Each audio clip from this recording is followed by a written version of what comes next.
I left out this scene and went on last time, and so now I'll go back and pick it up, and then we'll end the play tonight. Ferdinand comes in bearing a log, and he says there be some sports are painful, and their labor delight in them sets off. Some kinds of baseness are nobly undergone, and most poor matters point to rich ends. This my mean task would be as heavy to me as odious. After all, he's a prince, heir to the throne. He thinks he's the king of Naples.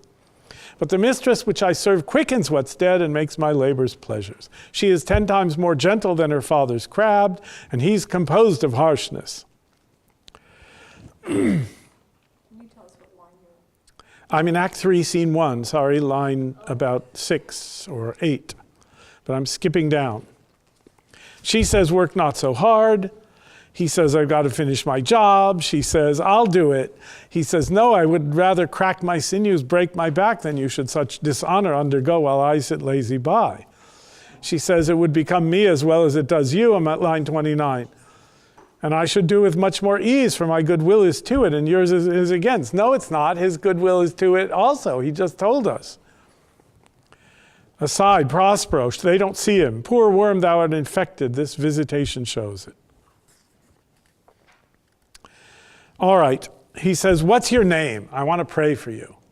And she says, Miranda. And suddenly, oh, my father, I have broke your hest to say so. I've gone against your instructions. And we're saying, good, because we know the instructions were meant as a pseudo-blockage so that she'd overcome them. And he says, admired Miranda, indeed the top of admiration, worth what's dearest to the world. I've seen a lot of women, but you are so perfect and so peerless, created of every creature's best. And she says, I do not know one of my sex, no woman's face remember, save from my glass mine own. Nor have I seen more that I may call men than you, good friend, and my dear father. I can't quite call Caliban a man. How features are abroad I am skillless of. But by my modesty, the jewel in my dower, I would not wish any companion in the world but you. Nor can imagination form a shape besides yourself to like of. And she's disobeying her father. Not that I love music less, but that I love Shakespeare more. And they're just warming up. Does this help? Yeah. Yes.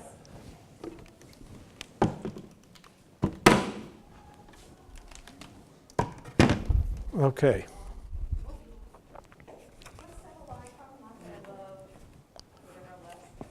Brutus says, not that I loved Caesar less, but that I loved Rome more. Ferdinand, I am in my condition a prince, Miranda, I do think a king. I would not so, that I wish I weren't king, because it would mean my father was still alive, and would no more endure this wooden slavery than to suffer the flesh fly blow my mouth. Blow means blossom, like a flower. When a flower opens up and blossoms, it's called blowing in this time. So fly blown means having flies breeding in something.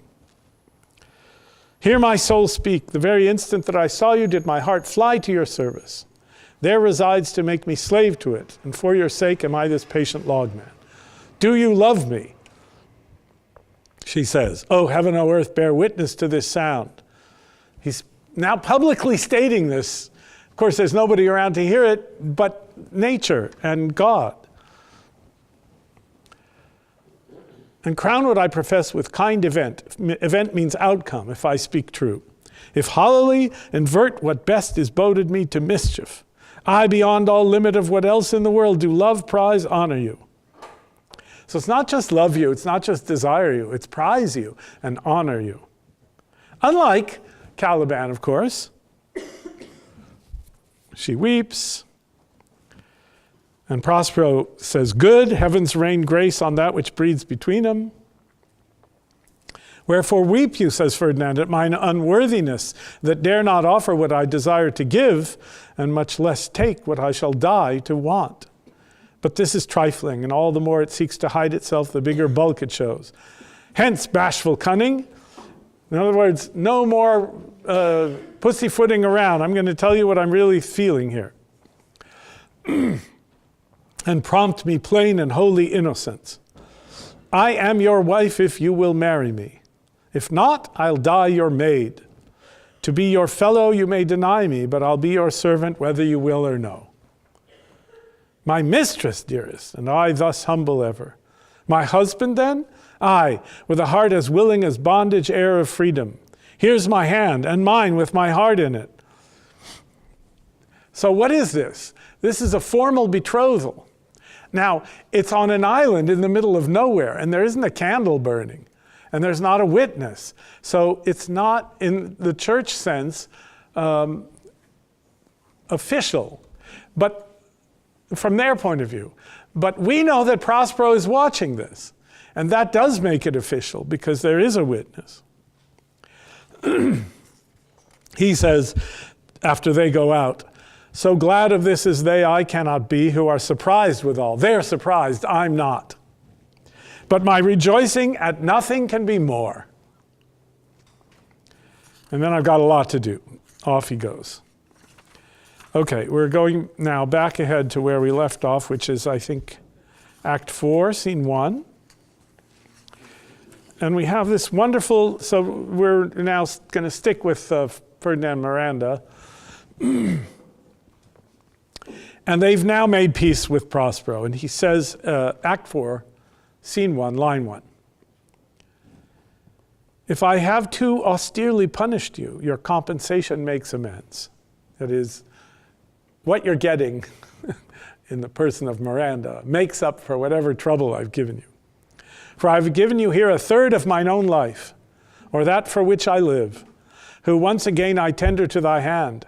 All thy vexations were but my trials of thy love, and thou hast strangely stood the test. Herefore, heaven, I ratify this my rich gift. O Ferdinand, do not smile at me that I boast her off, for thou shalt find she will outstrip all praise and make it halt behind her. I do believe it against an oracle. Then as my gift and thine own acquisition worthily purchased, take my daughter. But, and now comes the chastity theme, the opposite of the Caliban world, right? If thou dost break her virgin not, before all sanctimonious ceremonies may with full and holy rite be ministered, no sweet aspersion shall the heavens let fall to make this contract grow, but barren hate, sour-eyed disdain, and discord shall bestrew the union of your bed with weeds so loathly that you shall hate it both. Therefore take heed, as Hymen's lamps shall light you. Wait, right? Don't be guilty like Claudio and Juliet in Measure for Measure. Wait until Hymen's lamps light you. Hymen is the god of marriage. Ferdinand, as I hope for quiet days, fair issue, that means children, and long life, with such love as 'tis now, the murkiest den, the most opportune place, the strongest suggestion, meaning temptation, our worser genius can, shall never melt mine honor into lust, or take away the edge of that day's celebration, when I shall think or Phoebus' steeds are foundered, or night kept chained below. That day when we will marry, and I will want the day to get done so we can celebrate that wedding and consummate it. So nothing's going to tempt him to melt his honor into lust. Fairly spoke, sit then and talk with her, she is thine own. So I'll just skip ahead a minute. What are they doing when they're revealed at the end of the play? They're playing chess. They're playing chess. They're not fooling around, as we would say. They're playing chess. Why chess? What is chess? Cerebral strategy. It's rational. It's the union. They're playing a game that joins them in rational communication and fun. And of course, they're accusing each other of cheating, and they say, never, I never would. It's sort of like the ring play in Merchant of Venice, where Portia is dressed as a boy and asks for the ring that Portia had given Bassanio, and he doesn't want to give it because he promised never to part with it. And Antonio says, give it to him, he deserves it, he worked for it. Your wife will forgive you. So he gives it. And then she takes it, and then when she meets him again, she pretends that she got the ring from the lawyer whom she slept with. But of course the lawyer was herself. Anyway, they're accusing each other of betrayal, but it isn't serious. It's love play. And it's precisely because there's no betrayal in reality that it's so much fun. So the same here when they're playing chess. All right. Now, Prospero calls in Ariel, and he wants them to perform for the betrothed couple, a performance of goddesses to bless their union.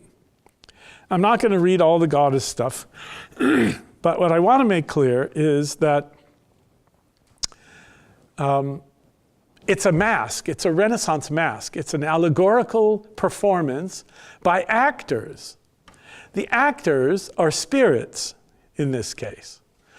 There's a spirit, a friend of Ariel, part of his quote quality, who is performing the role of Iris, and one performing the role of Ceres, and one performing the role of Juno. And Prospero has arranged or written this mask very much like the masks performed at court in Shakespeare's time, which were these great elaborate allegorical performances with people in elaborate costumes, all of them symbolic, enacting mythological stories or other kinds of famous stories or histories. And very kind of artificial, ceremonial, artificial, poetical, and fun. And so that's what Prospero's doing here with nobody around. There's no court, there's no, stage. There's just his magical spirits. But he got them to perform this mask for them. And it's very beautiful and very loving, and it's all blessings, blessing, blessing on the couple.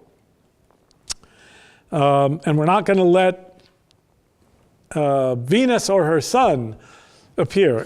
Prospero has said to Ferdinand at line 51, he repeated himself, "Look thou be true, do not give dalliance too much the rein. The strongest oaths are straw to the fire and the blood. Be more abstemious, or good night your vow." Ferdinand says, "I warrant you, sir, the white cold virgin snow upon my heart abates the ardor of my liver." The heart is love, the seat of love, and the liver is the seat of lust.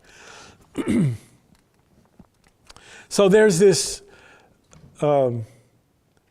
continuing test, in a sense, of Ferdinand to be chaste before marriage, because the happiness of the marriage depends on it. And it's not just because of some magical power that happens, when they go finally get married. Now it's okay, and then it wasn't okay. It's about character. It's about what you're bringing with you into this marriage. If you are bringing with you into this marriage such lust and haste that you can't wait for the wedding ceremony, this is a bad omen for the quality of the relationship for the rest of your lives. Because it means you're governed by your lower self. You're governed by Caliban, the Caliban within. And Prospero is challenging him over and over not to let that Caliban within govern him. And he holds to it. He's a good guy. And he does hold to it. Unlike his father, unlike his uncle, and unlike Prospero's brother. Okay.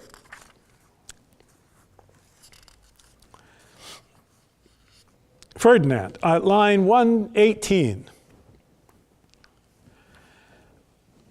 This is a most majestic vision and harmonious charmingly. May I be bold to think these spirits, he asks? Prospero, spirits, which by mine art I have from their confines called to enact my present fancies. Let me live here ever, So rare a wondered father and a wise makes this place paradise. So that's pretty intense, because if he goes back to Italy, I mean, he's now with this magician who could presumably get them back to Italy. And he doesn't want to go, because living here with him and seeing this magic overwhelms him. And he's also converted from thinking Prospero's a meanie, and he's also reminding us of Gonzalo's vision of the golden age or paradise, because if Prospero can do this, we're going to live without trouble. All those things that Gonzalo wanted to achieve.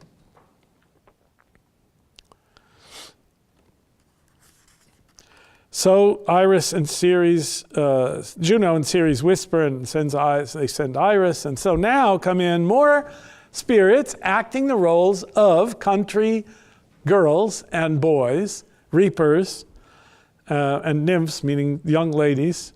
And they're all doing this kind of idyllic country dance performance for the lovers.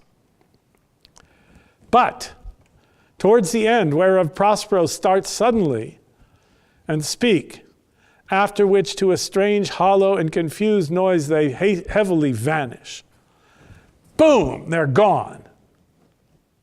And Prospero says, I had forgot that foul conspiracy of the beast Caliban and his confederates against my life. The minute of their plot is almost come. Well done, avoid no more. And Ferdinand says, in case we didn't notice, this is strange. Your father's in some passion that works him strongly. Prospero's in a rage suddenly. He thinks about Caliban, trying to kill him ridiculously, but it's enraging him because it brings up the whole thing about Antonio and his whole earlier life. Miranda, never till this day saw I him touched with anger so distempered. He's out of tune, right? His passion is overcoming his reason. He's in a rage. And it's in that rage, it's in that anger, it's in that state of frustration and distemperature that he says this speech. You do look, my son, in a moved sort, as if you were dismayed. Be cheerful, sir. Our revels now are ended. These, our actors, as I foretold you, were all spirits and are melted into air, into thin air. And like the baseless fabric of this vision, the cloud-capped towers, the gorgeous palaces, the solemn temples, the great globe itself, yea, all which it inherit, shall dissolve, and like this insubstantial pageant faded, leave not a rack behind. A rack means a cloud. We are such stuff as dreams are made on, and our little life is rounded with a sleep. End of play, according to some people. Because that's as deep and as final an idea of human life as they can have. In the 20th century, you get this as the main speech of the play. And it's an outrage to do that. Why? Because Prospero's in a rage saying this. Any of us might feel like this at any time. There's going to be nothing left, it's all over, and it doesn't mean anything. And at one level, he's literally absolutely correct. Because at the end of time, everything will be destroyed. There will be no cloud-capped towers, no palaces, no temples. The globe itself will be destroyed and leave nothing behind. And everybody who inherits, that is all which it inherits, everything on the earth will be gone. And this will be true, as he believed, at the last day, the last trumpet, the last judgment. But that's not the end of meaning, it's the end of the world. Meaning lies in the relation to eternity of human beings. He's not saying that here because he's angry, and he's depressed, and he's frustrated. This rebellion against him keeps never ending. So he's in a rage. And he says so. They say so ahead of time. He's in a passion. He's distempered. And now he says, "Sir, I am vexed. Bear with my weakness. My old brain is troubled." That's where that's coming from, this despair about the world and about we are such stuff as dreams are made on and our little life is rounded with a sleep. It's not that it's untrue. It's just that it's incomplete. There's something still to be done. There's an imperative. I'm sorry? There's an imperative that's still. Yes, you'll see because of what he now does. Be not disturbed with my infirmity, he calls it. If you be pleased, retire into my cell and there repose. A turn or two I'll walk to still my beating mind. And Ferdinand and Miranda both, we wish you peace. Calm down, settle down, we hope you'll be. So you can see the danger of taking lines of Shakespeare out of context. You take this little bit of speech, you take it over here and you say, here's Shakespeare, here's what Shakespeare says. As flies to wanton boys are we to the gods, they kill us for their sport. End of play, if you take it out of context. And the same here. And the same with Macbeth, tomorrow and tomorrow and tomorrow, right? That life is a tale told by an idiot full of sound and fury signifying nothing. So you need a permit to teach Shakespeare. Well, You need to be licensed. you need to be an honest person, that's all, because in the context, yes, Macbeth is seeing nothingness. Life is meaningless because he has made it meaningless. He's chosen it to be meaningless, and his punishment is to be damned before he's quite dead. And Prospero is in a rage because there's this rebellion going on. And he can see for a moment this frustrating image that it's all not coming to anything. But that's not the end of the play. He says to Ariel, we must prepare to meet Caliban. And these guys, the third group, right, Stefano, Trinculo, and Caliban, Ariel says, were red hot with drinking, I'm at line 172, so full of valor that they smote the air for breathing in their faces, beat the ground for kissing of their feet, yet always bending towards their project. I mean, remember the line of the fool in Lear, going shall be used with feet? In that little prophecy, he said. At that time, people were are you going to use their feet to walk with? So that he's prophesying a time when things will be good, normal, natural. Well, these idiots are beating the air for breathing in their faces, which they couldn't live without, of course, and beating the ground for kissing of their feet. So it's that same conflict that we saw with Gonzalo and Sebastian Antonio. They see everything negative and dark and ruined, and Gonzalo saw everything bright and fresh and promising. So these guys are now in the dark, or they've been in the dark. Then I beat my tabor, says Ariel, at which like unbacked colts they pricked their ears, advanced their eyelids, lifted up their noses as they smelt music, meaning as if they smelt music. So I charmed their ears, that calf-like they my lowing followed through toothed briars, sharp furzes, pricking gorse and thorns, which entered their frail shins. At last I left them in the filthy mantled pool beyond your cell, there dancing up to the chins, that the foul lake o'erstunk their feet. This was well done, my bird. Thy shape invisible retain thou still. The trumpery in my house go, bring it hither for stale to catch these thieves. He's going to distract them from their intention to kill him with some clothes, some old frippery, right? Fancy old clothes that don't mean much. A devil, says Prospero. This is what makes him so mad. A born devil on whose nature nurture can never stick. There's that theme again. Miranda had said it about Caliban earlier, and he repeats it here. On whose nature, nurture can never stick. On whom my pains, humanely taken, all lost, quite lost. And as with age his body uglier grows, so his mind cankers. I will plague them all, even to roaring. I'm going to have my revenge. I'm going to punish them.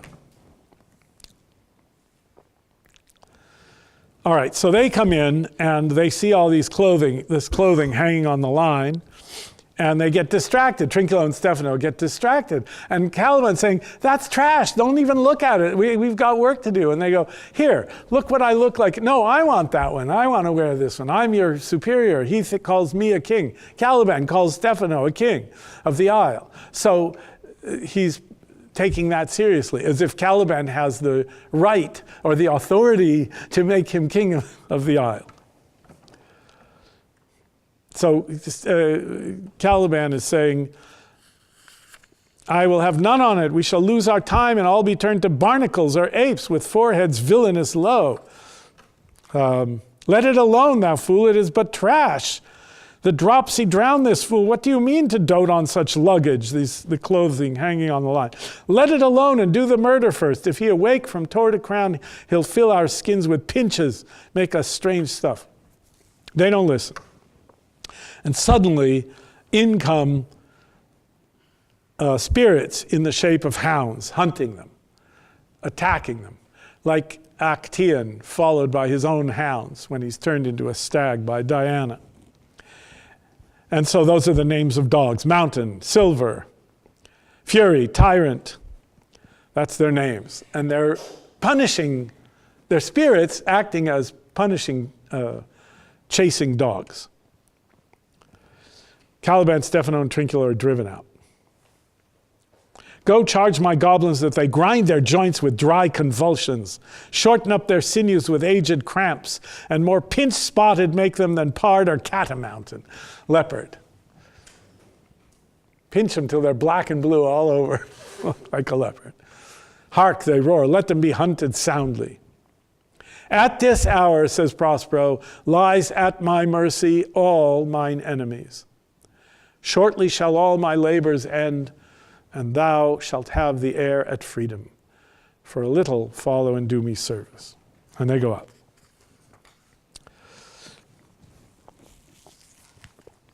What time is it? 6 o'clock, at which time, my lord, you said our work would cease. So tell me about the king and his followers, Prospero says, and Ariel says at line 7 or 8, how fares the king and his followers? Confined together in the same fashion as you gave in charge, just as you left them. All prisoners, sir, in the lime grove which weather fends your cell. They cannot budge till your release. The king, his brother, and yours abide all three distracted, meaning mad. They're irrational, they're not themselves. And the remainder mourning over them, brimful of sorrow and dismay. But chiefly him that you termed, sir, the good old Lord Gonzalo. His tears run down his beard like winter's drops from eaves of reeds. Can you see it? Think of a thatched building or cottage, and the rain comes down, and the thatch sends the rain to the side, and then it drips down, drip by drip. His tears runs down his beard, so his beard is like the thatch, like winter's drops from eaves of reeds. Your charm so strongly works him that if you now beheld them, your affections would become tender. There's something in us that's moved when we see someone weeping. We have that empathic response because we know what we feel like when we're weeping. And there's something in us that has to overcome that reaction in order to do anything. Take care of the weeping child or comfort the weeping person or whatever. But the first thing is that we are moved with compassion. If you now beheld them, your affections would become tender. Dost thou think so, spirit? Ariel, you, an airy spirit, you think that? Mine would, sir, were I human. This is an amazing subjunctive. What does he mean? I would feel compassion, if my affections would become tender if I were human. I'm not human, so that's not part of my experience, but I know enough about it to know that that's how I would feel if I were human. So Shakespeare is engaging in a very subtle and strange kind of sleight of hand here. Does Ariel feel compassion or not? What is he? Do we feel compassion or not? What are we? What is that part of ourselves that doesn't? That's just this spirit that wants to be, free. And what is that part of ourselves that does feel compassion? Mine would, sir, were I human. And Prospero says, and mine shall. Hast thou, which art but air, a touch, a feeling of their afflictions? And shall not myself, one of their kind, that relish all as sharply passion as they, be kindlier moved than thou art? Though with their high wrongs I am struck to the quick, yet with my nobler reason, 'gainst my fury, do I take part. The rarer action is in virtue than in vengeance. They being penitent, the sole drift of my purpose doth extend not a frown further. Go, release them, Ariel. My charms I'll break, their senses I'll restore, and they shall be themselves. I want you to remember for a few more speeches, they shall be themselves, because Gonzalo is going to echo that in a little bit. Now, what is happening in this speech? Some people will argue that Prospero has gone through this great transformation. He used to be all about vengeance and punishment, and now he's suddenly had a revelation and changed his character, and he's going to feel sorry for them. I don't think that's true. I think he responds appropriately to every moment that happens. When he remembers about this rebellion, he's in a rage and a fury against the villains. But when he's got power over them, he recognizes, and always would have recognized, what his duty is and why he's done this in the first place. He hasn't done this just to see them suffer. He's done this to correct them. Now you can connect this to King Lear, to what I said about King Lear. The whole arc of King Lear was this long, agonizing trial and punishment and purgation of King Lear for his blindness and his moral blindness and his violence against nature and goodness. And he is, by the end, corrected, purified, purged, so that he can, in purity, love his daughter and not care about all the things he cared about before, particularly his own ego. And that, Shakespeare was telling us in that play, is the structure of reality. Well, here we've got Prospero enacting that with magical power to bring it about. And he becomes thereby a metaphor for the divine operation of the world, invisible to us, magical to us, and yet the construction of the potential for suffering is so that these souls, being penitent, can be forgiven. The rarer action is in virtue than in vengeance. It's harder to be virtuous than it is to be vengeful. Now Prospero has a speech. It is lifted almost verbatim, not quite verbatim, well, obviously not verbatim because it's in English, from Ovid. Ovid has his version of Medea giving a speech about her magical powers. And Shakespeare has read it in the Latin, and he's also read it in Golding's translation. And he takes the images from it and uses it for his purposes here. Prospero gives a formal address to those spirits that have been serving him. Ye elves of hills, brooks, standing lakes, and groves, And ye that on the sands with printless foot do chase the ebbing Neptune, and do fly him when he comes back. You demi-puppets, that by moonshine do the green sour ringlets make, whereof the ewe not bites. And you, whose pastime is to make midnight mushrumps, that rejoice to hear the solemn curfew. By whose aid, weak masters though ye be, I have bedimmed the noontide sun, called forth the mutinous winds, and twixt the green sea and the azured vault, set roaring war. To the dread rattling thunder have I given fire, and rifted Jove's stout oak with his own bolt. So we've had the four elements here. He has been master of the four elements. You can go back and figure out which are which. Earth, air, fire, and water.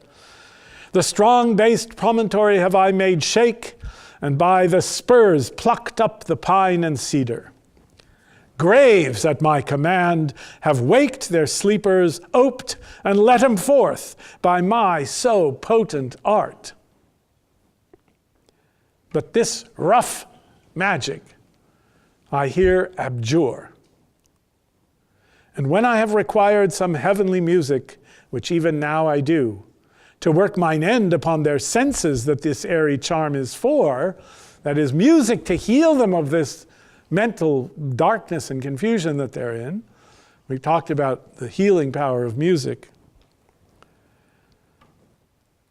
I'll break my staff, bury it certain fathoms in the earth, and deeper than did ever plummet sound, I'll drown my book.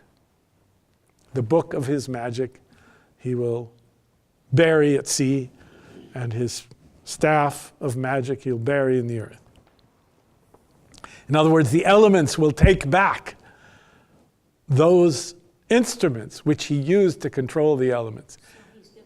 He's giving up his powers. Now, I don't know why, but I was teaching this play at the Globe to the actors. We were reading through and studying it, and they were stymied by this. And so I challenged them with the following question. Let's say you had the power that Prospero has. Let's say you could make spirits appear and dance and do things. You could go walk through the hospital and cure everybody. You could bedim the noontide sun or make it shine. You could raise the dead. For what possible reason would you give up that power? Why would you renounce it?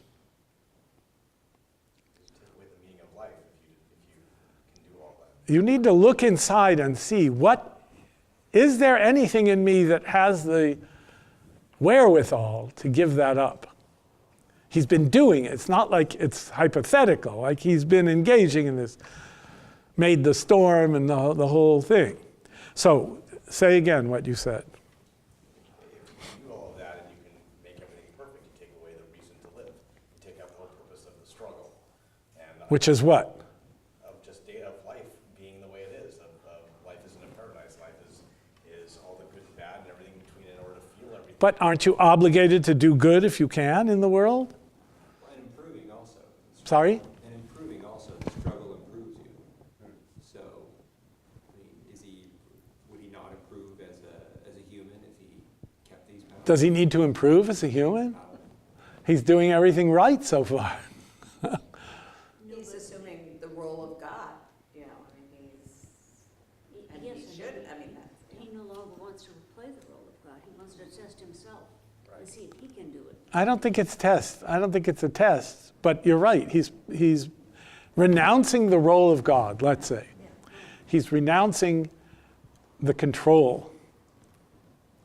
So somewhere in him there is a profound humility which recognizes that this magic he's been given was given him to serve a purpose.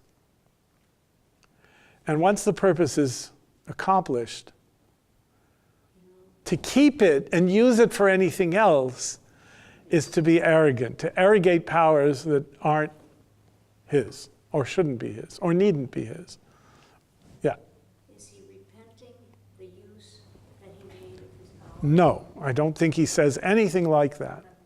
I'm sorry I had these powers. I wish I hadn't caused this tempest.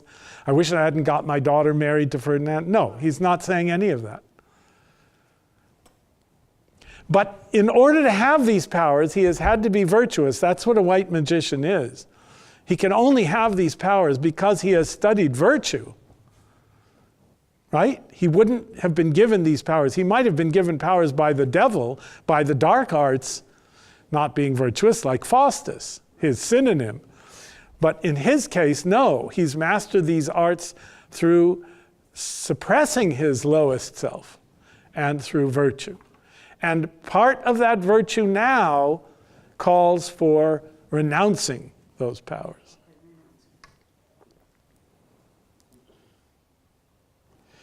Solemn music.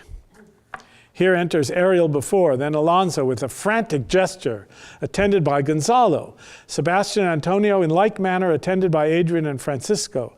They all enter the circle which Prospero had made, and there stand charmed, which Prospero observing speaks. A solemn air and the best comforter to an unsettled fancy cure thy brains, now useless, boiled within thy skull. There stand, for you are spell stopped. And he's talking to them and they're not hearing him, but we are. Holy Gonzalo, honorable man, mine eyes, even sociable to the show of thine, fall fellowly drops. He's weeping to see Gonzalo again. Just what Ariel said he would do if he were human. The charm dissolves apace, meaning quickly. And as the morning steals upon the night, melting the darkness, so their rising senses begin to chase the ignorant fumes that mantle their clearer reason. O good Gonzalo, my true preserver, and loyal sir to him thou followest, I will pay thy graces home both in word and deed. Notice, the first one he talks to. Now, in any other scene in a normal play, when a king walks in with his followers, the highest rank on the other side first greets the king. Well, Lear greets the Duke of... No. Lear. I'm talking about Lear. Why did it just go out of my mind? Burgundy. With Cordelia, he says, we're going to first turn to you. Do you want Cordelia with nothing? And he says, no, well, not really. And then he says, okay, you, great king, I don't even want to bother you with it. So he was kind of reversing the order because he didn't want to marry him where he hates, to his daughter. So that inverted it. But here it's about a different thing. Prospero goes right to Gonzalo because now this is not a hierarchy of rank. It's a hierarchy of virtue. And the most virtuous person walking into this area, this circle, is Gonzalo. Then he turns to the others. I will pay thy graces home both in word and deed. Most cruelly didst thou, Alonso, use me and my daughter. Thy brother was a furtherer in the act. Thou art pinched for it now, Sebastian. So it turns out Sebastian helped his brother usurp the dukedom of Milan and extirpate Prospero. Flesh and blood, you, brother mine, that entertained ambition, expelled remorse and nature, who with Sebastian, whose inward pinches therefore are most strong, would here have killed your king. I do forgive thee, unnatural though thou art. Now this is interesting because before he said, they being penitent, the sole drift of my purpose doth extend not a frown further. They haven't said a word about being penitent. Their understanding begins to swell, and the approaching tide will shortly fill the reasonable shore that now lies foul and muddy. Not one of them that yet looks on me or would know me. Ariel, fetch me the hat and rapier in my cell. I will discase me. I'm going to change my clothes and myself present as I was sometime Millen. I'm going to appear in my ducal gown and robes. Quickly, spirit, thou shalt ere long be free. Ariel goes out and returns right away and sings while he's dressing Prospero, where the bee sucks, there suck I. In a cowslip's bell I lie. There I couch when owls do cry. On the bat's back I do fly after summer merrily. Merrily, merrily shall I live now under the blossom that hangs on the bough. That's Ariel's freedom imaged. Simple, natural, pure, free. Why, that's my dainty Ariel. I shall miss thee, but yet thou shalt have freedom.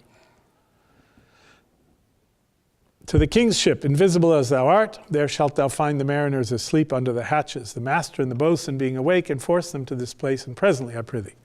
I drink the air before me, and I return or ere your pulse twice beat. Gonzalo, starting to wake up. All torment, trouble, wonder, and amazement inhabits here.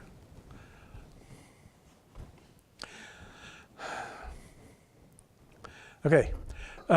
The island is the world, and the 3 hours play is time. And Gonzalo wakes up and says, all torment, trouble, wonder, and amazement inhabits here. And we could say that about the whole of our lives and the whole of the world. Torment and trouble, wonder and amazement. Some heavenly power guide us out of this fearful country. Prospero, behold, Sir King, the wronged Duke of Millen, Prospero. For more assurance that a living prince does now speak to thee, I embrace thy body, and to thee and thy company I bid a hearty welcome. Whether thou beest he or no, or some enchanted trifle to abuse me, as late I have been, I not know. Thy pulse beats as of flesh and blood. He embraces him, so he can feel him physically there. And since I saw thee, the affliction of my mind amends, with which I fear a madness held me. This must crave, and if this be at all, a most strange story. Thy dukedom I resign, and do entreat thou pardon me my wrongs. Boom. That's it. That's everything for Alonso. No son yet. No reward yet. Just waking up from the anguish of the loss and realizing that he is guilty. Because Ariel told him that when Ariel's dressed as a harpy, remember? You are 3 men of sin and all that speech. So he's been carrying that with him. He's been in mad misery. And waking up, he's penitent. But how should Prospero be living and be here? First, noble friend, let me embrace thine age, whose honor cannot be measured or confined. He embraces Gonzalo. Whether this be or be not, I'll not swear. You do yet taste some subtleties of the isle that will not let you believe things certain. Welcome, my friends all. Now aside to the villains, Sebastian and Antonio. Okay, we've taken care of Alonso. He's penitent. Good. What about these guys? But you, my brace of lords, a brace means a pair. Were I so minded, I here could pluck his highness frown upon you and justify you traitors. That is to say, worthy of death. At this time I will tell no tales. Sebastian, typical! The devil speaks in him. Prospero, no. Why isn't he arguing with him? Why doesn't Prospero say, oh, you're still at it? Because first of all, he's disarmed. In the face of Prospero, he can do nothing. He's caught. So there's no more threat there. There's no more real threat. Then he turns to his brother. For you, most wicked sir, whom to call brother would even infect my mouth, I do forgive thy rankest fault, all of them, and require my dukedom of thee, which perforce I know thou must restore. Perforce. Okay? They're out of power.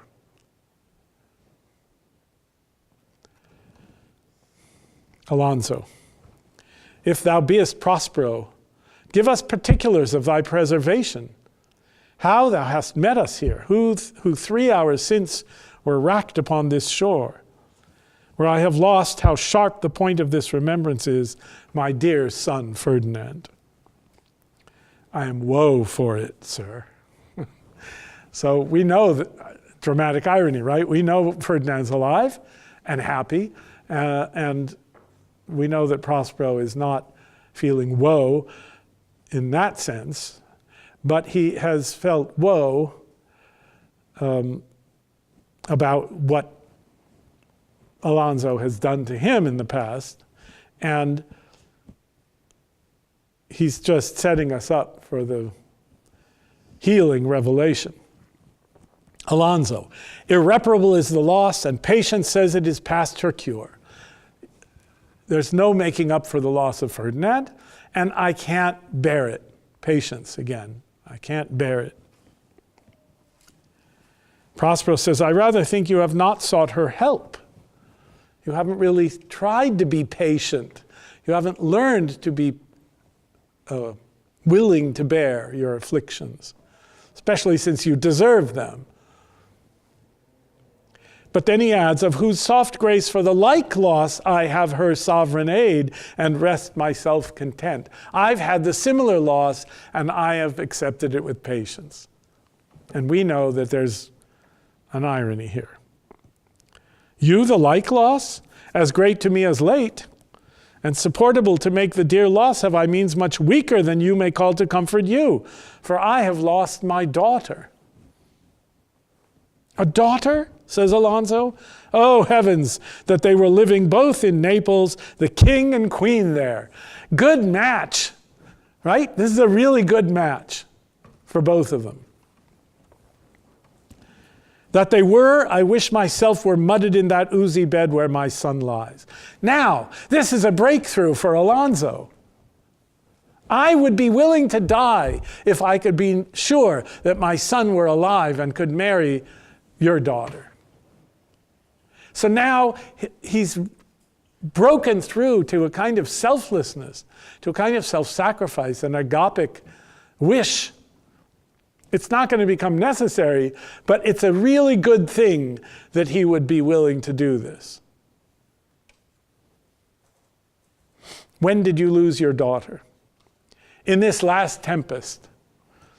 I perceive these lords at this encounter do so much admire that they devour their reason and scarce think their eyes do offices of truth, their words are natural breath. But howsoe'er you have been justled from your senses, know for certain that I am Prospero, and that very Duke which was thrust forth of Milan, who most strangely upon this shore where you were racked, was landed to be the Lord on it. No more yet of this, for 'tis a chronicle of day by day, not a relation for a breakfast, nor befitting this first meeting. Welcome, sir. This cell's my court. Here have I few attendants and subjects, none abroad. That is, I don't have very many servants, and I don't have any other subjects on the island. Pray you look in. My dukedom, since you have given me again, I will requite you. I'm going to pay you back with as good a thing. At least bring forth a wonder to content ye as much as me my dukedom. Boom, he draws the curtain on the cell. And what do we see? Here Prospero discovers Ferdinand and Miranda playing at chess. They don't notice the lords yet. Sweet lord, you play me false. No, my dearest love, I would not for the world. Yes, for a score of kingdoms you should wrangle, and I would call it fair play. In other words, you're cheating. No, I wouldn't cheat for the world. Oh, you could cheat as much as you want. I'd say it was fine. Alonso sees his son. If this prove a vision of the island, one dear son shall I twice lose. Sebastian, a most high miracle. Yes, right for once. You bastard. Ferdinand sees his father. Though the seas threaten, they are merciful. I have cursed them without cause. And he kneels to his father. Now all the blessings of a glad father compass thee about. Arise. So he's given his son his blessing. And his son has asked for it. Just what Lear and Cordelia do, but in the reverse order, remember? He knelt to her. He says he will kneel to her, and that happens after he's already knelt to her to ask her forgiveness. Well, Alonso doesn't have to kneel to his son, but his son kneels to his father. Arise and say how thou camest here. Now Miranda speaks up. Oh, wonder, that's her name. How many goodly creatures are there here? How beauteous mankind is. Who's she seeing? She's seeing Alonso. She's seeing Gonzalo. She's seeing Sebastian. She's seeing Antonio. She's seeing Adrian and the others. How beauteous mankind is. Oh, brave new world that has such people in it. Prospero, 'tis new to thee. What does this mean, this exchange? Of course, Aldous Huxley takes it as a title for his novel, Brave New World, which is ironic there too, right? Because he's painting us a world in that book of the horror of the absolute scientific control of human beings and the killing of their spirit. She says, oh, it's so beautiful, it's so well decorated, it's so attractive. It's so marvelous, this new world. And Prospero says, 'tis new to thee. You haven't seen this before. And you also haven't seen what someone who looks like Sebastian or looks like Antonio can do and be. Right? The downside of this new world isn't so brave. Where does Caliban fit in? Yeah, right. We'll see him in a minute.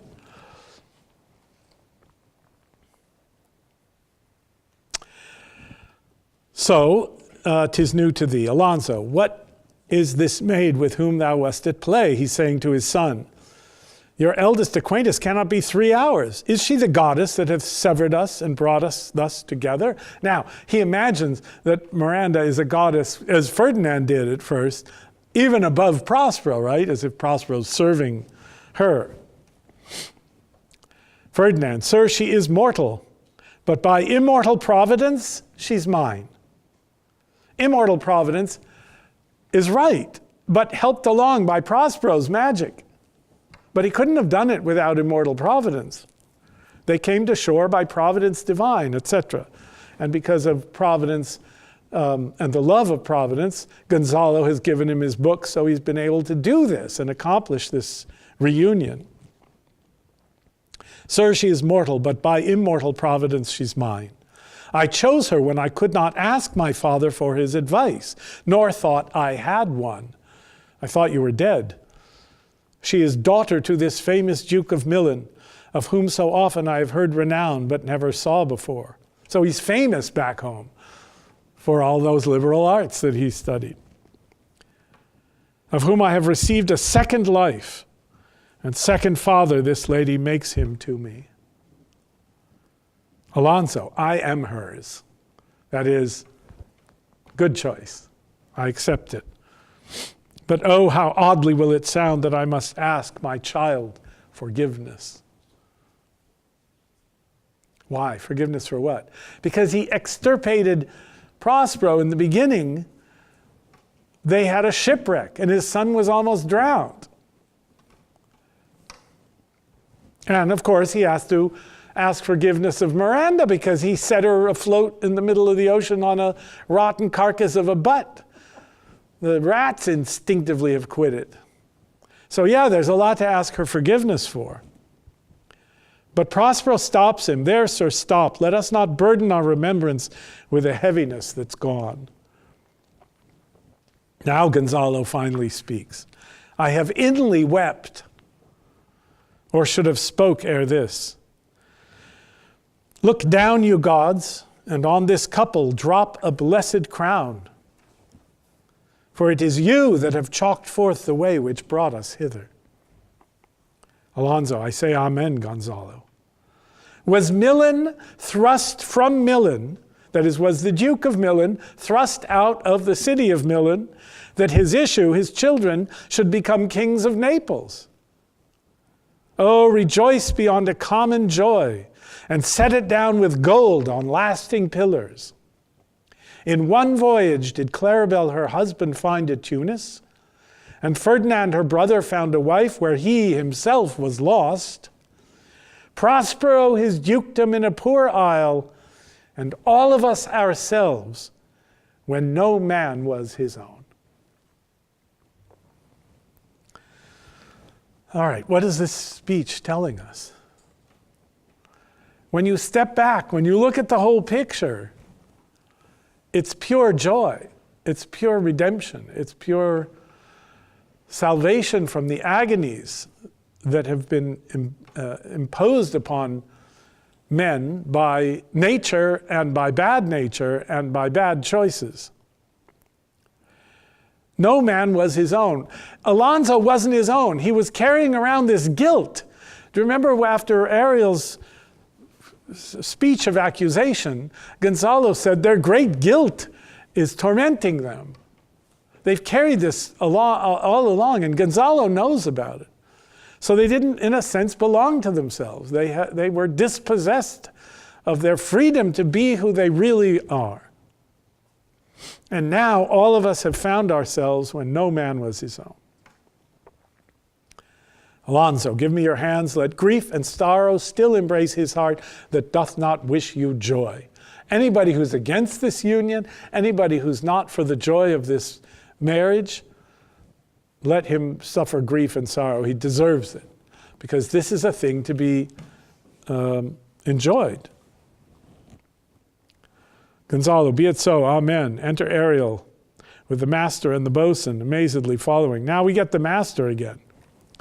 Oh, look, sir, here is more of us. I prophesied if a gallows were on land, this fellow could not drown. Now, blasphemy, he calls him, that swearest grace o'erboard, not an oath on shore. Hast thou no mouth by land? What is the news? Boatswain, so he's been asleep for 3 hours after the shipwreck. The best news is that we have safely found our king and company, meaning you guys. The next, our ship, which but 3 glasses since we gave out split, we thought was destroyed, is tight and yar and bravely rigged as when we first put out to sea. Nice work, Ariel. Sir, all this service have I done since I went, my tricksy spirit. These are not natural events. They strengthen from strange to stranger. Say, how came you hither? Boatswain, if I did think, sir, I were well awake, I'd strive to tell you. We were dead of sleep, and how, we know not, all clapped under hatches. Where but even now, with strange and several noises of roaring, shrieking, howling, jingling chains, and more diversity of sounds, all horrible, we were awaked, straightway at liberty, where we, in all our trim, freshly beheld our royal, good, and gallant ship, our master capering to eye her. We wake up, we see the ship all put back together, and the master of the ship dancing around with happiness. On a trice so please you even in a dream, where we divided from them and were brought moping hither. Moping, meaning sort of semi-conscious, in a state, not a clear mental state. Ariel, was it well done? Bravely, my diligence, thou shalt be free. This is as strange a maze as e'er men trod. And there is in this business more than nature was ever conduct of. True.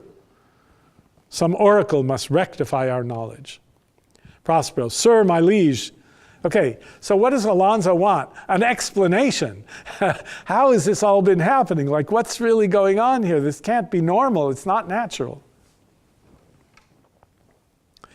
Prospero says, sir, my liege. So now he's addressing him as his king. He owes him fealty of a sort. Do not infest your mind with beating on the strangeness of this business. At picked leisure, which shall be shortly, single I'll resolve you, that is, personally, privately, I'll tell you, which to you shall seem probable of every these happened accidents. Till when, be cheerful and think of each thing well. Come hither, spirit, set Caliban and his companions free, untie the spell. How fares my gracious sir? There are yet missing of your company some few odd lads that you remember not. Enter Ariel driving in Caliban, Stephano, and Trinculo in their stolen apparel. Stinky. Stephano, every man shift for all the rest, and let no man take care for himself.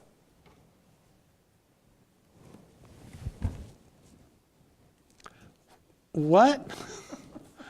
Like, that sounds backwards. It's every man for himself in the storm, right? Take care of yourself. There's no helping each other here. We're out of here. But no, he comes in saying the opposite. Something's changed in his mind. It's comical, but it's also profound. Every man shift for all the rest. Do unto others as you would have them do unto you. For all is but fortune. No, that's not true, and we know it. There's fortune, but there's also prospero. There's virtue. Coraggio, bully monster, coraggio, Trinculo. If these be true spies which I wear in my head, here's a goodly sight. He sees the king, he sees the lords, he sees Prospero dressed up as the Duke of Milan. Caliban. Oh, Setibos, that's his dam's god, right? His Sycorax's god. These be brave spirits indeed. He doesn't recognize them as mortals. He sees them as spirits. How fine my master is. Because he's dressed up now in a way he's never seen him before, right? I am afraid he will chastise me. Sebastian. Ha! Ha! What things are these, my lord Antonio? Will money buy them? Antonio. Very like. One of them is a plain fish and no doubt marketable. Where are we with those comments? We're not exactly back at the beginning. They're not exactly tearing them down only, but they're saying basically what Stephano said and Trinculo said. Oh, we could, if we had him in England, we could sell tickets and make a lot of money. So they're basically still in the make fun of things mode. The cynical, reductive. Prospero says to Alonso, I think, mark but the badges of these men, my lords, all of them, and say if they be true. This misshapen knave, his mother was a witch, and one so strong that could control the moon, make flows and ebbs and deal in her command without her power, that is, beyond her power. She could command beyond her natural power. These three have robbed me, and this demi-devil, for he's a bastard one, had plotted with them to take my life. Two of these fellows you must know and own. This thing of darkness I acknowledge mine. Okay, we know that Caliban is the servant of Prospero. He's responsible for him. But at this point in the play, there is no way that you can't also feel he is saying, look, Caliban is part of all of us. I acknowledge the Caliban part of the self. Caliban, I shall be pinched to death. Alonso, is not this Stephano, my drunken butler? He is drunk now. Where had he wine? And Trinculo is reeling ripe. Where should they find this grand liquor that hath gilded them? How camest thou in this pickle? Trinculo, I have been in such a pickle since I saw you last, that I fear me will never out of my bones. I shall not fear fly blowing. I'm so drunk or stunk that the flies won't come near me. Why, how now, Stephano? Oh, touch me not. I am not Stephano, but a cramp. That is, I'm all cramp. Prospero, you'd be king of the isle, Sirrah. Sirrah is what you say condescendingly to a sir that's not really a sir, but a lower rank. I should have been a sore one then. This is a strange thing as e'er I looked on, talking about Caliban. He is as disproportioned in his manners as in his shape. Go, Sirrah, to my cell. Take with you your companions. As you look to have my pardon, trim it handsomely. Get going. Caliban, for the first time in his life, aye, that I will, and I'll be wise hereafter and seek for grace. What a thrice double ass was I to take this drunkard for a god and worship this dull fool. Now he's got his measure right. Obedience to Prospero, not to this drunken butler and his Trinculo friend. But notice, I'll be wise hereafter and seek for grace. What does this mean? Does Caliban have free will, or is he simply a bundle of animal desires? Does he have a rational intellect? Yes, because you can only disobey if you have a rational intellect. Otherwise, you're just a creature, an animal. And he's learned by suffering and punishment, and also particularly by his own foolishness in now seeing what it was he was worshiping. He was worshiping liquor. He was worshiping Stefano, thinking that was going to be better than serving Prospero. Milton, having read this and all of Shakespeare, has Lucifer say in hell, better to reign in hell than serve in heaven. And it's the great outrageous lie of his existence. And Caliban has learned that he's been wrong to curse and rebel, that his own well-being depends on true service. So I'll be wise hereafter and seek for grace. Now those who seek for grace in the Christian universe receive it, yes? In fact, it's already been given. All they have to do is ask for it.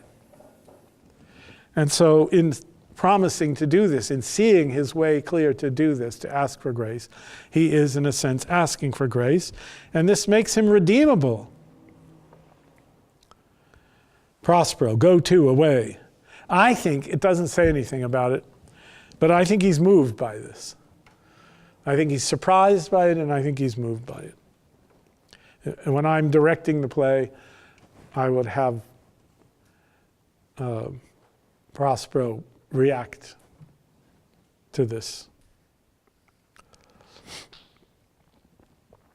Alonso, hence and bestow your luggage where you found it.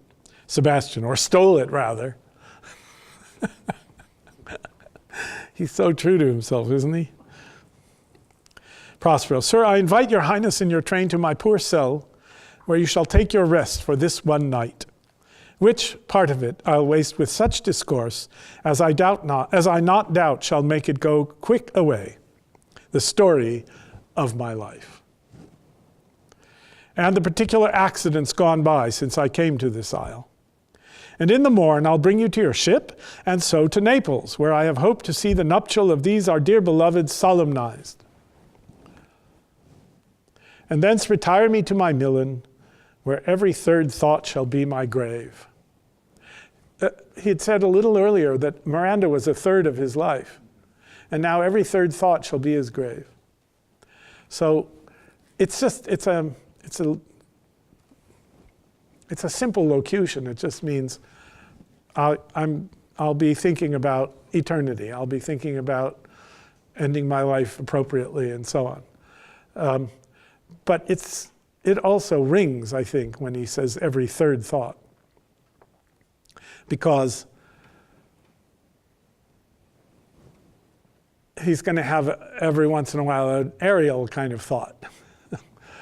And he's going to have every once in a while a Caliban kind of thought. And every third thought will be of eternity, of his grave.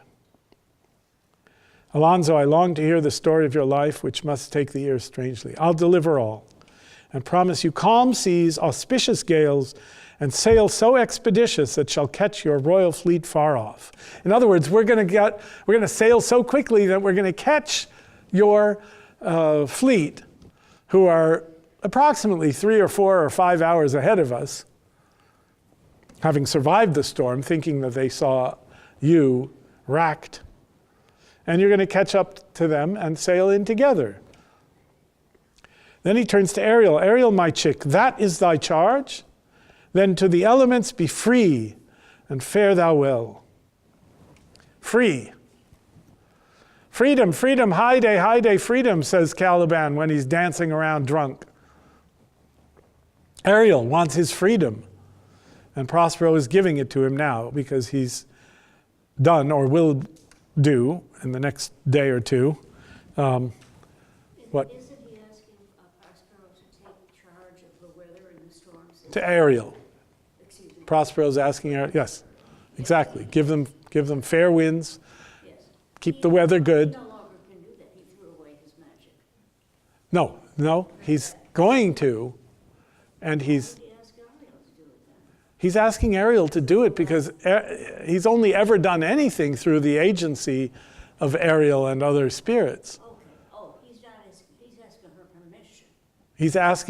He's telling Ariel, Yeah. give us good weather to get home safely, and then you'll be free. Right. The same way he had Ariel conjure up the tempest In the first place. Ariel control, Right, control the elements. good. Okay, now I want to stop for a minute before we do the epilogue and take questions or address any questions that have come up so far, and then we'll talk about this epilogue, which was one of the great things of the world and takes a lot of focus. So, ask me questions. Yes? Was there a great plan by something of destiny? Who created that destiny to make all these things fortuitously turn out? Okay, so let's say that Prospero is a metaphor. The island and the 3 hours are a metaphor for the world.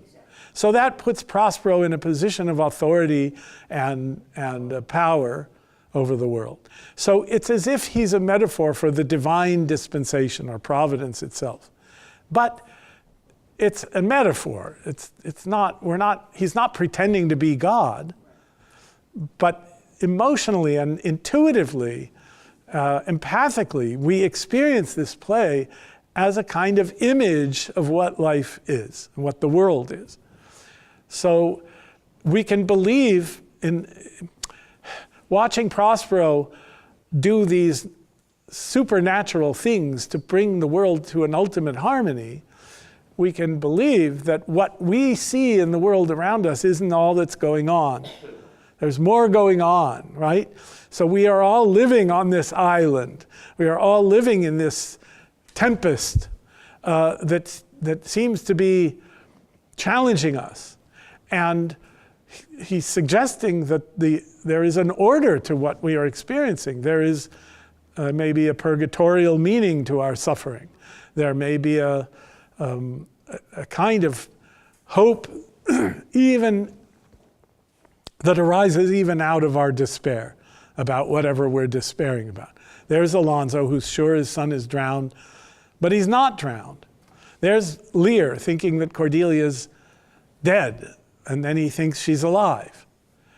So we live in mystery, and there's magic all around us, but it's not we who are controlling it.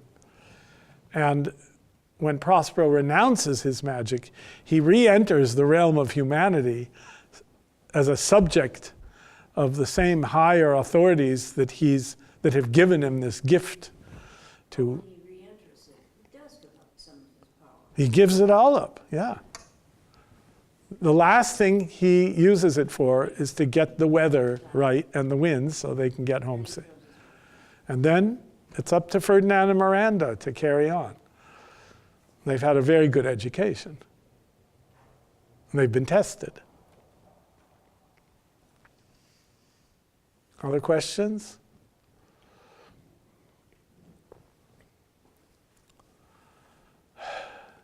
Yes, good. So, Shakespeare's kind of opining through this play about the relative nature of good and evil, and sort of, because what I get out of this is, you can be, if you're a good person, you can be evil temporarily, but ultimately you're going to snap true to form, as you see the king does. I don't think it's inevitable, no. I think you have a choice, but you have help. And the help comes either as help or as suffering and punishment to wake you up out of your evil choice. Now, given what you just said, do you really believe Caliban changed in the end, or is that only so far as till the next powerful person comes along that offers him a better deal? Well, you can imagine whatever you want to, but you have to acknowledge that Caliban says, I'll be wise hereafter and seek for grace.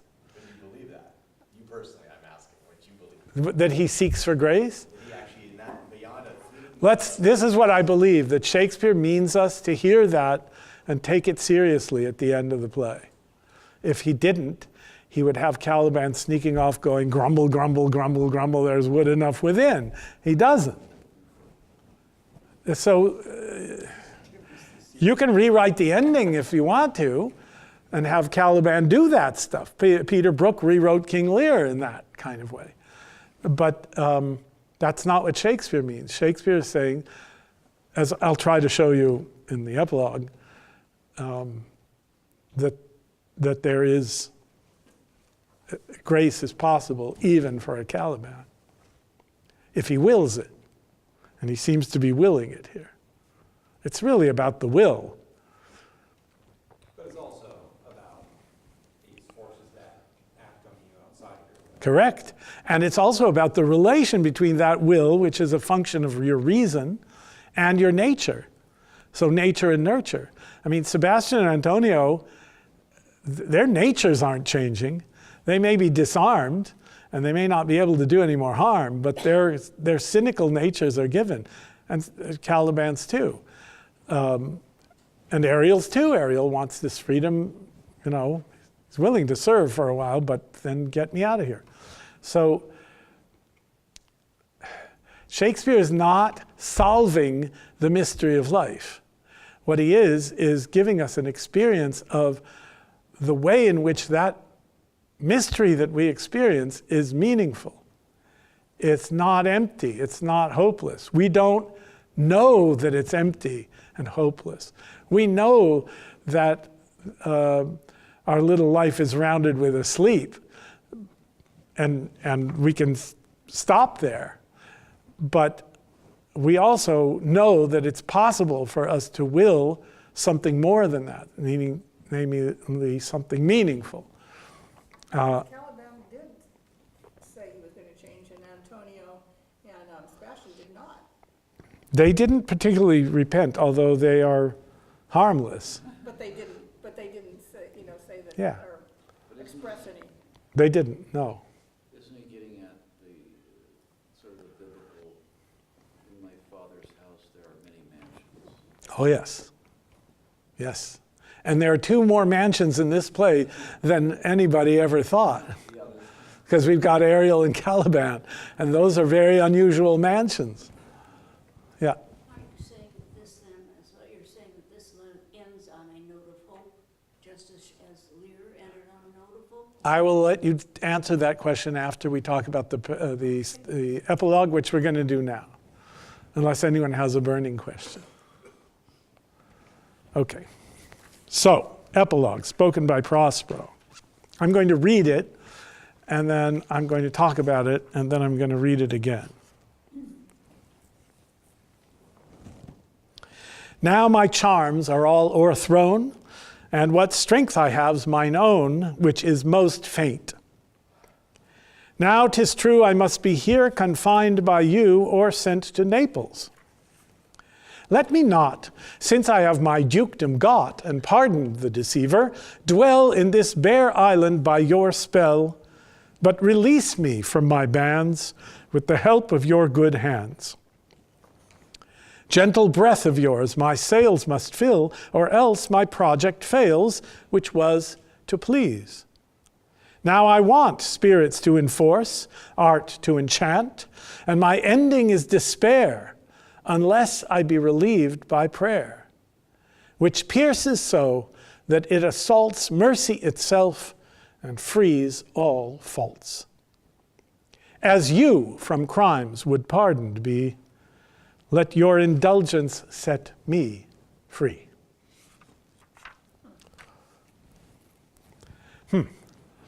Okay, so I talked about 4 levels of interpretation, allegorical interpretation. And it's my observation that this speech works at 4 levels of meaning. And I'll try to distinguish them, but they are unified in a single speech. So the actor playing Prospero steps forward, and he is in a typical Elizabethan epilogue way, saying, the play's over, I hope you liked it, would you please clap? Clapping is your approval of the play and the recognition that we did our best, and that ends things, and then we can go home. But he says it as Prospero, and so it's figured as Prospero asking for permission to go back to Naples. When you clap, the play's over and I can go back to Naples. So several things are going on. Now my charms are all o'erthrown, and what strength I have is mine own, which is most faint. Okay, I'm not Prospero the magician anymore. I'm just a man, and I don't have any more magical powers than you do. Now 'tis true I must be here, confined by you, or sent to Naples. In other words, as long as we sit here, I'm Prospero, stuck on this island. Once you clap, then I can go back to Naples as Prospero. Since I have my dukedom got and pardoned the deceiver, let me not, since I have my dukedom got and pardoned the deceiver, dwell in this bare island by your spell, but release me from my band. So you have magical power now, right? You have a spell. If you don't clap, I'm stuck here. And if you do clap, release me from my bands with the help of your good hands. And gentle breath of yours my sails must fill. Gentle breath that you use in saying gentle, nice things about the play. That was a good play. I like that play. That was really good. We enjoyed that, right? That's your gentle breath. Instead of, like Sebastian, you awful actors giving us this torture for 3 hours. Gentle breath of yours my sails must fill, meaning send me home. Your breath of good speech is the wind that sends me back to Naples, or else my project fails, which was to please. What's the purpose of actors? To please the audience. Now I want, meaning lack, spirits to enforce, art to enchant. I've given all that up. And my ending is despair, unless I be relieved by prayer. So I'm stuck here in despair unless you forgive me my sins as an actor or a character and send me home. And I'm praying you to do that. I'm begging you, I'm asking you. And prayer pierces so that it assaults mercy itself and frees all faults. As you from crimes would pardoned be, let your indulgence set me free. Okay? You want to be forgiven. So what is this? Almost a quote from, not a direct quote, but an importation from the Paternoster, right? From our Father. Forgive us our trespasses as we forgive those who trespass against us. Or debt as we forgive our debtors, depending on your translation. You want to be forgiven for crimes, so forgive me for mine. And that'll release me. Okay. Now, it's also the actor saying this. So Prospero and the actor are like the same person, but for purposes of analysis, it's 2 different people. The actor's done his job. He's created the magic of theater on the stage. We've been lost in this drama, and now it's over, and he doesn't have any more power to cast a spell on us, and he wants to go home for dinner. And he can't do it until we approve of his performance, clap, and let him go. So Prospero, the character, wants to be released from this island and go back to Naples and Milan. And the actor wants to be released from his duty as an actor, standing here on the stage, exhausting himself. It's a long role, Prospero's, and go home. And he can't do that until we clap. So the actor is asking us to have mercy on him and approve of his performance and send him home.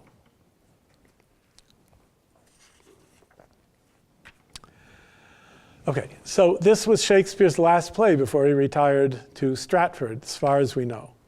It was performed in 1611.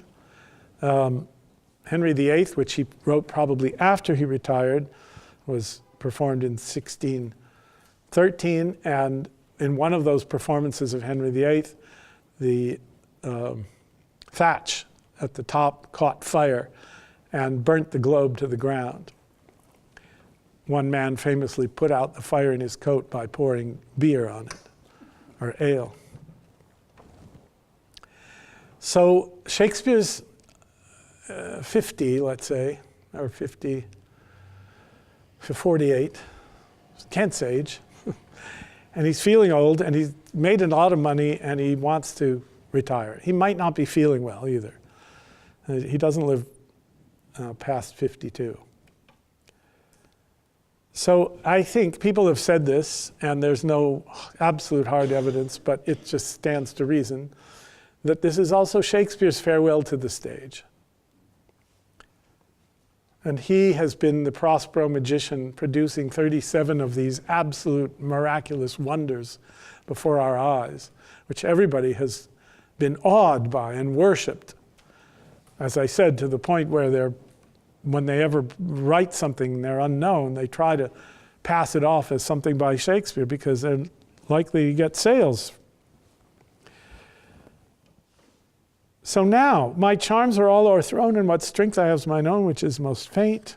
I must be here confined by you. Release me from my bands with the help of your good hands. He wants to go home to Stratford and rest. It's been a lot of work, acting and writing and buying properties and doing all the things that we know he did, and many, many, many things that we don't know he did because we don't have records. And my ending is despair unless I be relieved by prayer, which pierces so that it assaults mercy itself and frees all faults. As you from crimes would pardon me, let your indulgence set me free. Okay, I've done the best I could. I've written all these plays. I've entertained you all these years. Send me home. And so, thank you.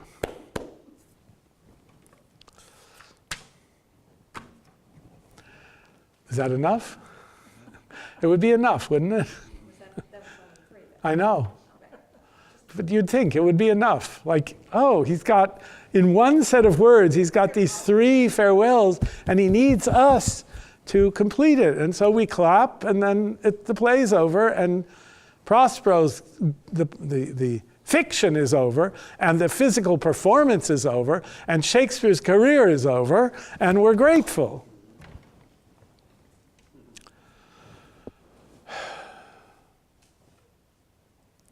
So I'm going to digress for a moment and talk about what sacrament means. The Christian view of the world, and it's rooted in the Jewish view of the world, is sacramental. And what that means is that God creates the world in such a way that human beings are called to enact his will in ways that tie them by their will to his will. That is, we're given instructions. So there are all kinds of instructions, like honor your father and mother, or don't commit adultery, or don't murder. Or they can be instructions like don't seethe a calf in its mother's milk, or What matters is what comes out of your mouth, not what goes into your mouth.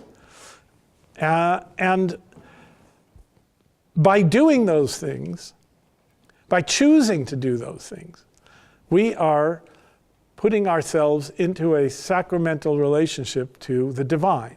We are enacting by our will a thing which has meaning not only as the physical thing we're doing, but as a gesture that ties us to the divine will. So, for example, when I say a blessing over the wine on Friday night, I'm not just engaging in a human act, although I am engaging in a human act, and I'm drinking wine, which turns me into something different from what I am. I become elated by a little bit of wine. I'm not drinking too much wine. But I say the blessing, and in saying the blessing, I'm transforming the drinking of the wine into something else. Now, I'm not doing it magically. It's not like the wine changes its substance. I'm not exactly talking about transubstantiation here, although the church takes that as one of its fundamental forms of sacrament. But it has 6 other sacraments too.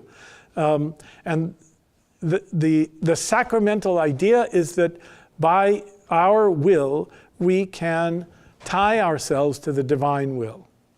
And we make the blessing on the wine, and that does it, because our will is to do it. Our will is to say it. And therefore, that makes this gesture of blessing and drinking the wine into a spiritual act. It doesn't make it into a magical act. Like, it's not like suddenly the wine's going to heal anybody of any kind of disease. It's simply an external form of the real relation to the divine which exists in the human will. St. Thomas Aquinas says man is united to God by his will. So, when the priest lays hands on another person and says, now you're a priest, because Jesus gave the priest the power to do that, it's not like some magic is going through him. It's not like, one of those streams of fire in a Star Wars movie or electricity or something. It's not like there's any physical thing happening. It's simply the will of the priest is choosing to fulfill his mission given by Christ to transform this person into a priest. And from that moment, that man can give the sacraments and perform the acts of a priest, and they have spiritual reality, spiritual power. Not because of magic, but because his will is receiving that will through the other priest, and then the people can receive the sacraments from that priest. And the church made this profound rule that even if the priest is a bad person, his sacramental function is intact.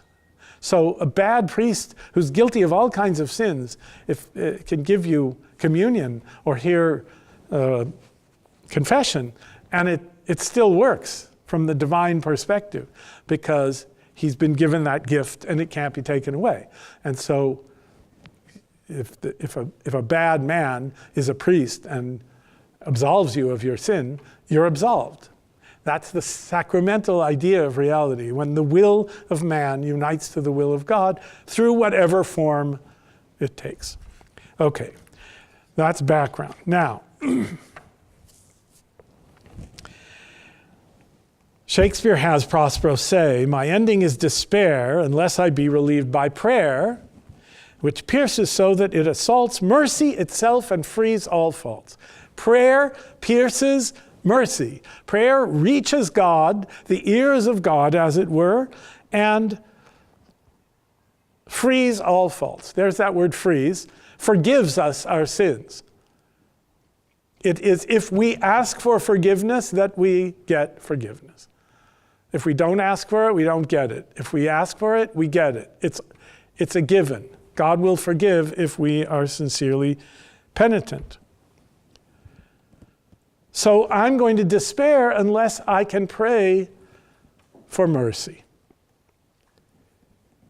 And then he says, as you from crimes would pardon me, let your indulgence set me free.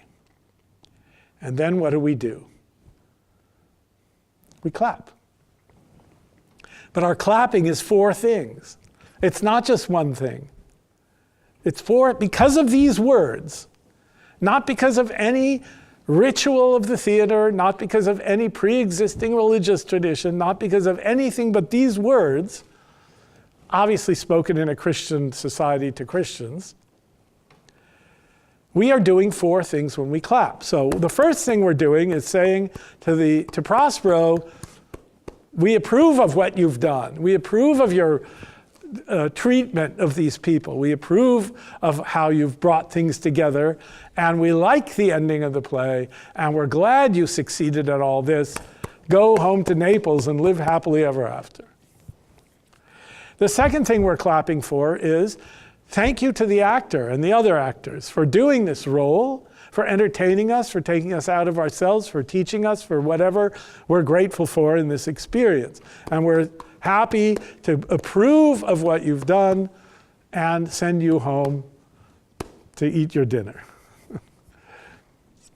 And the third thing, I think, is, yes, Shakespeare, you're the best there is. Thank you for giving us this great play. You've deserved your retirement. We approve. But the fourth thing is an enactment of the commitment of the audience to the principle of forgiveness, to the principle of the paternoster. When we clap at the end of this speech, as you from crimes would pardon me, let your indulgence set me free, we are saying, yes, we approve of this doctrine. We want forgiveness, so we will forgive others. And by clapping, we are engaging almost in a actual, I think, sacramental gesture. Our wills, by our clapping, are tied to this idea. We are being merciful because we want mercy, and we're approving of the doctrine that if we want mercy, we need to be merciful. Okay, do you understand what I'm saying? Mm-hmm.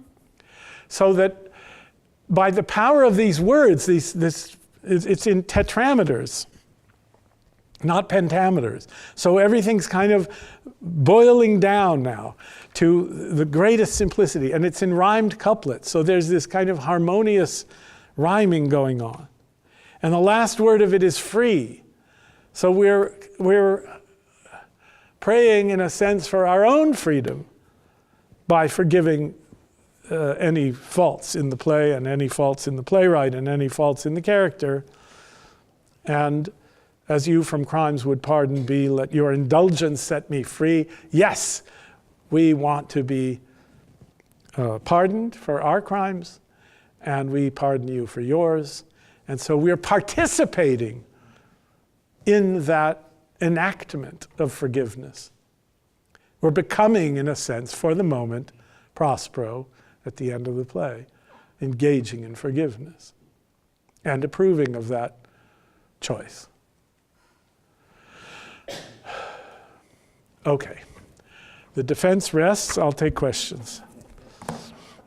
Which other plays have epilogue? And the only other play I can think of where somebody addresses the audience is Puck at the end of Puck, Rosalind in the end of As You Like It.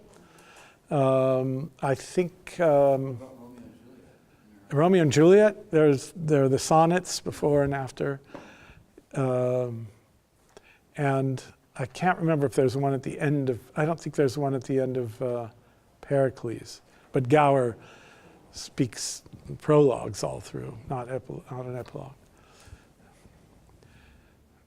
You know, you remember that Rosalind comes forward and says, if I were a woman, so just thank me and we'll go home. It wasn't an uncommon thing to do. Puck, as you said, is another example. But none of them have this kind of mystical force. They're all, Puck is also begging for. oh yeah, they're all asking for applause. That's constant, that's universal in an epilogue. We're done, so we hope you'll clap. And if we've done anything to offend you, we'll try to do it better next time, Puck says. But yeah, this transcends that. Though it seems to have the same form, it's doing something else. And it only works at the end of this play. I mean, in another context, it wouldn't have the same power. Is there a version, theatrical version that's on YouTube or something that you say would prefer the most? I don't know of one, no. I'm kind of curious to look at the one you mentioned and see what I think, but I mean, it's just, it's funny and it's very well done, but they, like you said, they left so much out. Like, well, it's not only that, but I have a particular difficulty because I'm the Shakespeare police. yeah, right. So if they get something wrong, like even if they get a line wrong, I just fume. It doesn't ruin it. It doesn't ruin it. Sometimes I can enjoy it still. It depends, you know, there's a critical mass of trouble that will stop me from enjoying the play. And then I kept But I have high standards because I want to see this happening, and most people in the sense of what I've been talking about, in what Twelfth Night really means and what King Lear really means and what this play really means, they don't go into it knowing this, and so they, even when they're doing their best to bring out a good performance, it doesn't always work. Now sometimes it does, because certain directors and certain actors have such talent that it doesn't matter whether they understand it or not. It comes through because they do the language so well. Yeah, I think you'll find this version pretty compelling, especially Prospero. which version? Well, it's the Morris Evans from 1960. 1960s.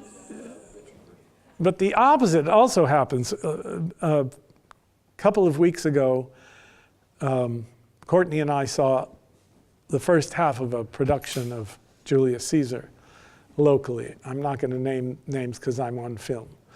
And we walked out after the first half because, as she said, there isn't one character in the first half that I want to come back to hear again in the second half. And the reason was not that they were such bad actors. They had a lot of potential, but they were not speaking the lines in a way that made them clear. So they were doing what I call, they come on the stage emoting, dragging a sack of words on their back, as if Shakespeare meant them to just emote the character away, and the words were just getting in their way. And their emotions were utterly cliched and shallow. And the way they pronounced, the way they said things, you know, the fake Valley Girl questions and pseudo ironies and sarcasms and fake anger and all that, all the kind of stuff that amateur actors do until they're trained. And then they didn't read the language properly. So they were hitting pronouns, which you're not supposed to do because it's boring. They were not bringing out the antitheses within the lines. They were not hitting the verbs, but they were hitting their, you know, pronouns and adjectives instead. And it just made this kind of tide of boredom that you couldn't get past it. You couldn't get to the play because of this obscuring of it through the misreading of the language. So we left because it was just painful. So there are great productions with really good actors that also make mistakes, but you can forgive them in the principle of mercy if they're giving you enough of real Shakespeare to go on. But there are a whole lot of productions that they're more getting in the way of the thing than they are conveying it. Is the Laurence Olivier I love that, Lear, and there are problems in it too. There's one place where he gets the line wrong because he's just forgotten it, and there are other places where he you know, you can see he's elderly, but the performance of the character, it's been nothing like it. Nothing I've ever seen like it. This is phenomenal, and most of the characters are pretty good. There are some quirks that I would criticize, but as far as Lear himself goes, it's, in my opinion, by far the best that I've seen. So that's definitely worth seeing. And then there are schools of Shakespeare that serve this idea of getting the language clear, and other schools where, you know, they don't care about that. They just want to make it relevant, and so. Sometimes they yell it so loud that the words are obscured. Yes. They overdo it, so you can't hear with the language. Yes. I've seen that, some of the. And it's not just yelling, it's like that. yelling against the language, Yeah, not. yeah.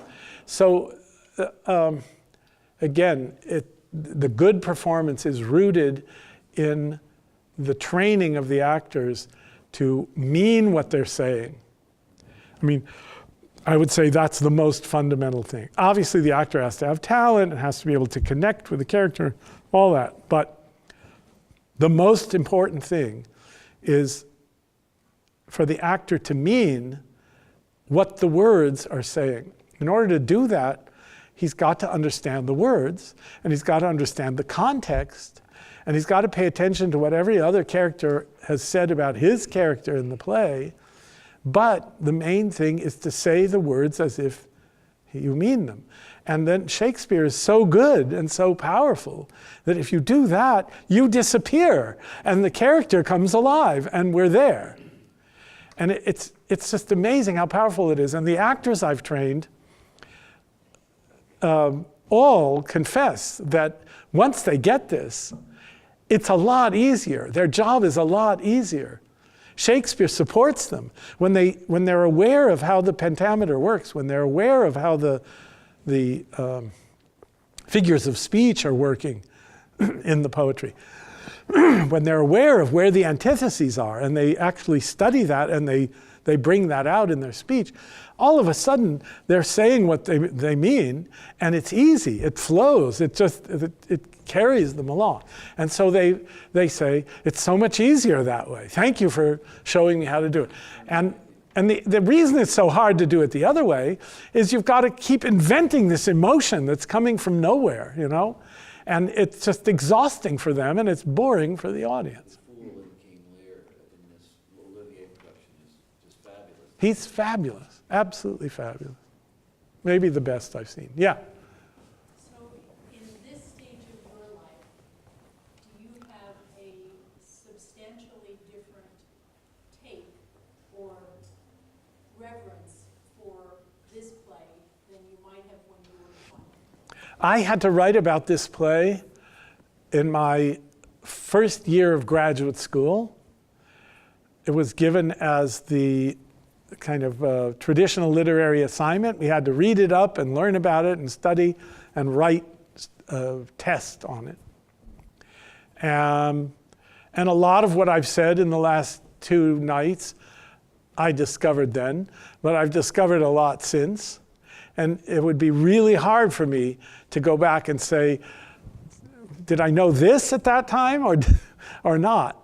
I think the epilogue, the understanding of the epilogue came to me later, or